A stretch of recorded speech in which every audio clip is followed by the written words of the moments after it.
बारिश या सर्दी कोई भी मौसम हो, पकोड़े तो सभी को बहुत पसंद आते हैं। तो आइए झटपट से आलू के पकोड़े बनाना शुरू करते हैं। सब्सक्राइब करें मेरे चैनल शिवानी बेजल रेसिपीज़ को। मेरी रेसिपी देखने के लिए बेल बटन पर क्लिक करें।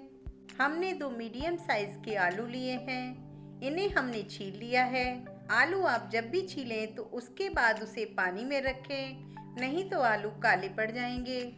ये हमने स्टील का ग्रेटर लिया है जिससे कि हम चिप्स बनाते हैं। इससे आलू आसानी से गोल पीसेस में कट जाते हैं। आप चाहें तो चाकू से भी इसके पीसेस कट कर सकते हैं। हमने आलू के स्लाइस कट कर लिए हैं और पानी में डाल दिया है जिससे ये काले ना पड़े। हमने इसे इतना पतला कट किया है जिससे पकौड़ों को फ्राई करते समय आलू आसानी से सॉफ्ट हो जाएं। अब बाउल में डालेंगे 2 कप बेसन, साथ में डालेंगे 1/4 कप चावल का आटा जिससे पकोड़े क्रिस्पी बनेंगे। यदि चावल का आटा नहीं है तो आप इसकी जगह कॉर्नफ्लोर का भी यूज़ कर सकते हैं। इसमें 2 बारीक चॉप करी हरी मिर्च, 3/4 चम्मच नमक, आधा चम्मच लाल मिर्च पाउडर, आधा चम्मच अजवाइन डालेंगे जिससे टेस्ट बहुत अच्छा आएगा। साथ ही आधा चम्मच धनिया पाउडर डालेंगे। सभी को अच्छी तरह से मिक्स करेंगे। इस रेसिपी में यूज़ किए गए इंग्रेडिएंट और आपकी किचन के काम को इजी बनाने वाले प्रोडक्ट की लिस्ट मैं आपको डिस्क्रिप्शन बॉक्स में दे दूंगी।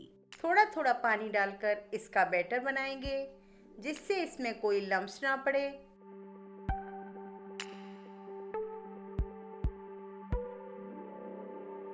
बैटर अभी गाढ़ा है तो थोड़ा सा पानी और ऐड करेंगे।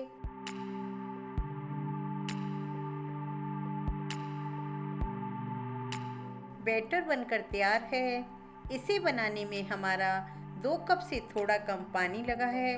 अब इसे ढककर 10 मिनट के लिए छोड़ देंगे। 10 मिनट हो चुके हैं। इसमें 1/4 चम्मच हल्दी जिससे पकौड़ों का कलर बहुत अच्छा आएगा।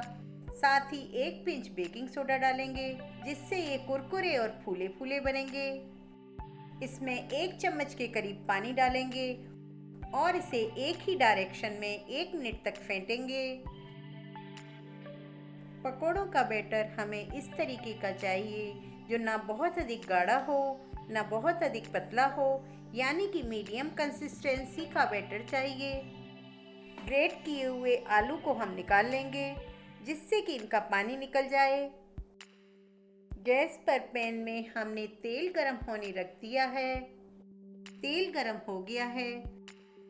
अब आलू के स्लाइस को बेसन में लपेटेंगे और इसमें एक एक करके पकोड़े डालेंगे।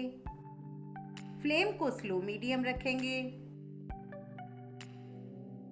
पकोड़े एक साइड से क्रिस्पी हो गए हैं। अब इसे दूसरी साइड से भी गोल्डन ब्राउन होने तक सेकेंगे।